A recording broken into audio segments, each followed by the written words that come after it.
안녕하세요, 밤토리 친구들. 오늘은 2단원 근대 국가 수립을 위한 노력과 민족 운동에 대해서 배우도록 하겠습니다. 19세기 말에 우리나라는 항구를 열라는, 즉 개항을 요구하는 서양의 여러 나라와 일본의 침략을 받았습니다. 개항이란 말은 통상을 하자, 무역을 하자, 교류를 하자, 이렇게 바꿔서 이야기할 수 있겠네요. 우리나라는 개항을 요구하는 것뿐만 아니라 침략을 원했던 서양의 여러 나라 그리고 일본에 맞서서 싸우면서 저항을 하였지만 무력을 앞세운 일본에 나라를 빼앗기고 강압적인 식민 통치를 35년 동안 겪게 되었습니다. 우리 민족이 빼앗긴 나라를 되찾기 위해 어떤 노력을 하였는지 알아보는 것이 2단원에서 배울 내용입니다. 가장 먼저 알아볼 것은 바로 조선의 개항입니다. 19세기의 조선은 나라 안팎으로 어려움을 겪었는데요.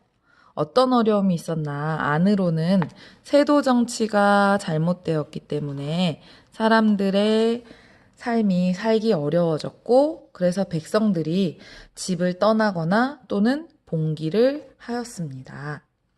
밖으로는 서양과 일본의 세력이 조선을 위협하기 시작했습니다.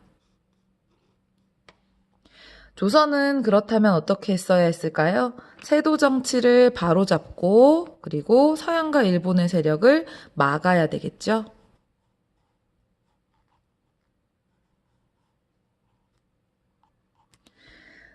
조선은 서양과 일본의 세력을 어떻게 막아내려 하였을까요? 그리고 결국 조선은 개항을 선택할 수밖에 없었는데요. 이게 1876년 일본과 개항을 하고 강화도 조약으로 이루어졌습니다. 조선이 개항을 선택하게 된 까닭은 무엇인지 바로 1단원에서 알아보도록 하겠습니다.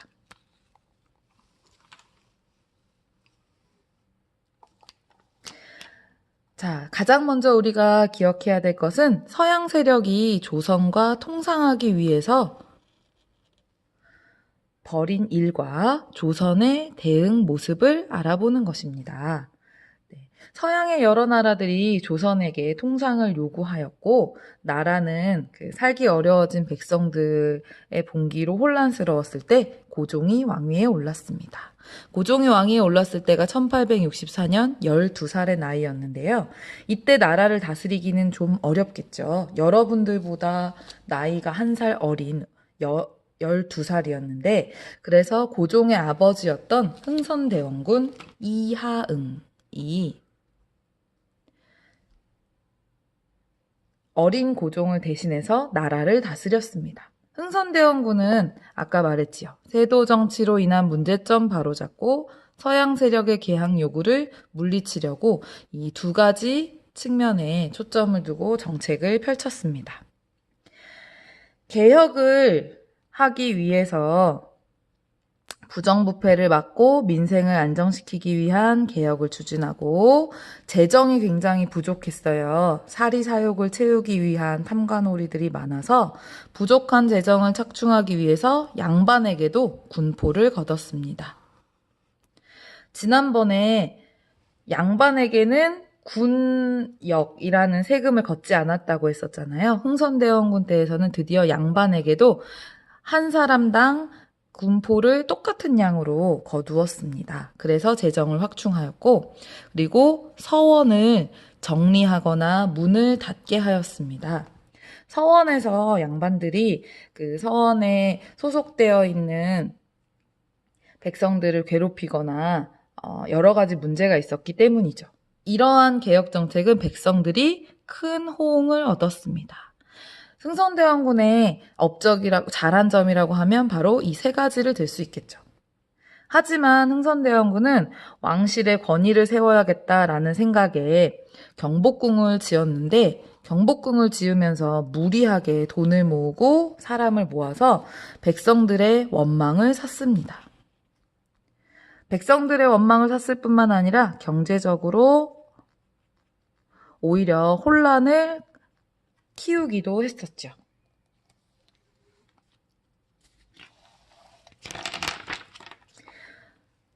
자, 흥선대원군은 밖으로 서양의 개항 요구를 물리쳤는데요.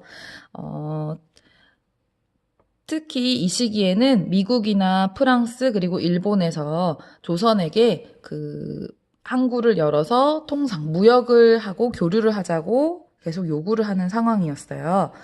미국 같은 경우에는 어떤 일이 있었느냐 하면 제너럴 셔먼호라는 커다란 배를 보내서 이런 커다란 배를 이양선이라고 하거든요. 이양선을 보내서 통상을 하자고 요구를 하면서 동시에 군사적으로 위협을 가하기도 했습니다. 그래서 조선은 이 통상 요구를 거부함과 동시에 천주교도들을 탄압하는 방식으로 서양 세력을 물리치려고 했습니다. 이것을 빌미로 삼아 먼저 프랑스에서 1866년도에 강화도를 침략을 했는데 이때 정족산성에서 조선군이 프랑스군을 물리쳤습니다. 그러자 외규장각, 왕실의 서적을 모아놓은 곳에서 귀중한 물것을 빼앗아서 돌아갔습니다. 미국은 제너럴 셔먼호를 보내서 통상 요구를 했다고 했잖아요. 이때 통상을 거부하는 조선 관리를 가두고 횡패를 부렸었는데 이것을 빌미로 신미양요를 일으킵니다. 이게 병인양요보다 더 5년 뒤에 일어났죠. 신미양요를 일으켰는데 이때도 강화도를 침략했고 조선군은 끝까지 맞서 싸워서 미군이 결국 물러가게 되었습니다. 두 차례나 서양의 침략을 물리쳤기 때문에 흥선대원군은 척화비를 세워서 우리는 서양과 통상을 하지 않고 서양 세력이 침입하면 싸우겠다. 서양과 교류하지 않겠다라는 뜻을 만방에 알리기도 하였습니다. 하지만 언제까지나 조선은 문을 닫고 통상의 요구를 거부할 수는 없었는데요. 1875년 일본이 조선의 통상을 강요하기 위해서 군함 운요호를 보냈습니다. 이곳도 마찬가지로 강화도였어요. 그리고 강화도에서 대포를 쏘고 돌아가도록 경고하였는데 이때 군함이 다시 초지진에 대포를 쏘았죠. 이렇게 운요호 사건이 일어나자 일본은 이 사건을 빌미로 조선을 무력으로 위협하며 개항을 요구하였습니다. 결국 조선은 개항을 할 수밖에 없었고 두 나라의 대표가 강화도에 모여서 강화도 조약을 맺게 되었습니다. 강화도 조약은 조선이 외국과 맺은 최초의 근대적인 조약이라는 특징이 있지만 조선에는 굉장히 불리한 내용을 담고 있습니다. 왜 불리한 내용이었는지는 여기 주요 내용을 읽고 수업 시간에 한번 살펴보도록 하겠습니다. 그러면 우리 수업 시간에 조선의 개항과 조선의 개항을 요구하는 서양 세력들의 움직임 그리고 조선의 대응에 대해서 살펴보도록 하겠습니다. 수업 시간에 만나요. 안녕.